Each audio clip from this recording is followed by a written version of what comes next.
جو کہ ان کی کرسی کے لیے خطرے کا باعث بن سکتی ہے۔ اسرائیل جیسی نئی بننے والی ریاست کو ابتدائی طور پر بہت سی مشکلات کا سامنا کرنا پڑا تھا، جن میں سب سے بڑا مسئلہ آئل کا تھا۔ عرب ممالک نے اسرائیل کو تیل بیچنے کی پابندی لگا دی تاکہ ابتدا ہی میں سانپ کا سر کچلا جا سکے، لیکن خاموشی سے ایران نے اسرائیل کو ہزاروں بیرل پیٹرول روزانہ دینا شروع کر دیا۔ اور یہی نہیں، جب پوری مسلم دنیا فلسطینی مسلمانوں کی جدوجہد کی حمایت کر رہی تھی تو ایران اسرائیل کی انٹیلیجنس ایجنسی موساد کو مسلمان ملکوں کے خلاف معلومات دے رہا تھا۔ موساد نے ایرانی انٹیلیجنس ایجنسی سوا کو ٹریننگ دی اور ایران میں موساد کے افیسر کھلے عام گھومتے رہتے بنا کسی ویزا اور نگرانی کے، تاکہ ایران کے اندر موجود عرب مسلمانوں اور فلسطینی مسلمانوں کے خلاف موساد کے ذریعے نظر رکھی جا سکے۔ 1977 میں ایران اور اسرائیل نے پروجیکٹ فلاور کے نام سے ایک سیکرٹ ڈیفنس ایگریمنٹ کیا۔ دونوں ممالک مل کر بیلسٹک میزائل سسٹم جیسی ٹیکنالوجی پر کام کر رہے تھے۔ مساجد میں فلسطینی عوام کے نعرے لگتے، لیکن دربار شاہی میں اسرائیلی مشیر موجود ہوتے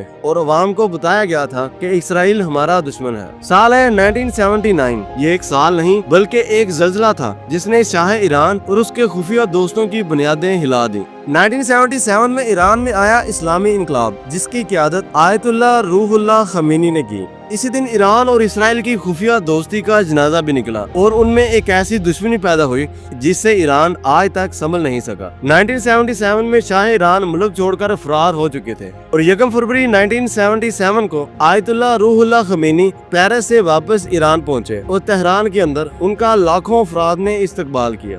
11 فروری 1977 کو ایران میں اسلامی انقلاب کامیاب ہوا اور ایران ایک شاہی سیکولر ریاست سے اسلامی جمہوریہ ایران میں تبدیل ہوا۔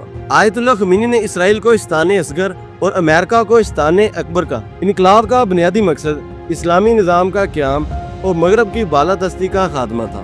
آیت اللہ خمینی نے فلسطینیوں کی کھلی حمایت اور اسرائیل سے کھلی دشمنی کا اعلان کر دیا اور بدلے میں اسرائیل نے ایران سے تمام تر تعلقات ختم کر دیے اور ایران کو دہشت گردی کی حمایت کرنے والا ملک قرار دے دیا۔ اسرائیل ایران میں آنے والے اسلامی انقلاب سے بہت زیادہ خوفزدہ تھا۔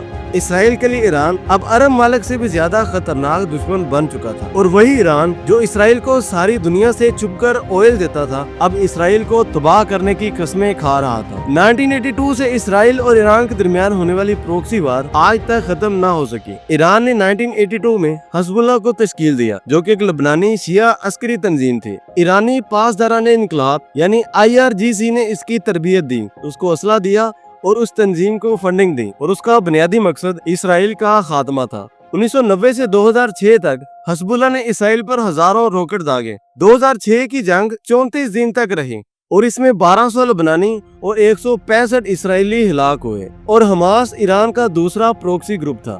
حماس ایک سنی فلسطینی تنظیم ہے، اس کو ایران نے اسرائیل کے خلاف فنڈنگ اور اسلحہ دیا، اور حماس کے لیڈرز کی ایران کے اندر ٹریننگ کروائی جاتی ہے اور مقصد واضح تھا، فلسطین کی آزادی۔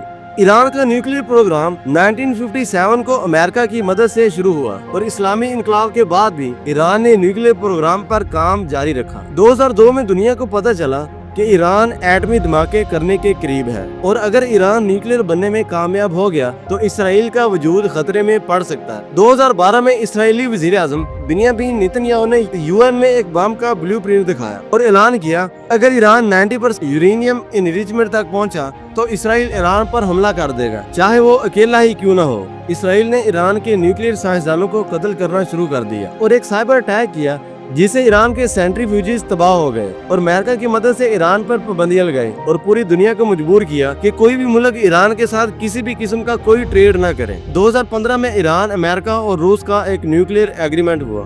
ایران نے یورینیم انریچمنٹ 3.67 تک محدود کر دی اور ایران نے اپنی تمام نیوکلیئر سائٹس کی انسپیکشن کرنے کی اجازت دے دی، اور بدلے میں ایران پر لگائی گئی پابندیاں نرم کر دی گئیں، لیکن یہ ایگریمنٹ زیادہ دیر تک چل نہ سکا۔ 2018 میں ڈونلڈ ٹرمپ نے ایگریمنٹ کو ختم کر دیا۔ اس ایگریمنٹ کے ختم ہونے کے بعد ہی ایران نے پھر سے نیوکلیئر پروگرام پر کام کرنا شروع کر دیا۔ آج 2025 میں ایران تقریباً 60% یورینیم انریچمنٹ پر پہنچ چکا ہے، یا شاید پھر ایران نے ایٹمی حملے کر بھی دیے ہوں۔ اسرائیل نے ایٹمی دھماکے 1967 میں کیے اور وہ تب سے اس خطے میں بدماشی اور غنڈہ گردی کر رہا ہے، اور اگر ایران نیوکلیئر بنتا ہے تو اس سے امریکہ کی ناجائز اولاد اسرائیل کی بدماشی اور غنڈہ گردی کو خطرہ ہے۔ اس لیے اسرائیل ایران کو کسی بھی قیمت پر نیوکلیئر طاقت بننے نہیں دے سکتا۔ اسرائیل نے 13 جون 2025 کی صبح آپریشن رائزنگ لائن کا آغاز کیا اور تقریباً 200 جنگی جہازوں کی مدد سے ایران کے تقریباً 100 سے زیادہ مقامات پر حملہ کیا، جس میں نیوکلیئر سائٹس، آرمی بیسز اور ایرانی آرمی کمانڈرز کی رہائش گاہیں بھی شامل تھیں، اور بدلے میں ایران نے تقریباً 18 گھنٹے کے بعد 400 سے زیادہ میزائلوں سے اسرائیل پر حملہ کیا، اور اس کے بعد امریکہ اپنی ناجائز اولاد کو بچانے کے لیے جنگ میں کود پڑا اور ٹرمپ نے سیز فائر کا اعلان کر دیا۔ لیکن سوال یہ ہے کہ یہ جنگ بندی کتنی دیر تک جاری رہ سکتی ہے؟ اسرائیل جو کہ خطے میں خوف اور دہشت کی علامت بنا ہوا ہے، کہ کیا ورلڈ وار 3 کا آغاز ایران اور اسرائیل کی جنگ سے ہوگا؟ ان سوالوں کے جوابات تو آنے والا وقت ہی بتائے گا۔ اگر آپ کو یہ ہماری ویڈیو اچھی لگی تو آپ سے گزارش ہے کہ آپ ہماری اس چینل حسن ٹاکس آفیشل کو سبسکرائب کریں اور ہماری ویڈیوز کو لائک کریں۔ ملتے ہیں کسی نئی ویڈیو میں، تب تک اللہ حافظ۔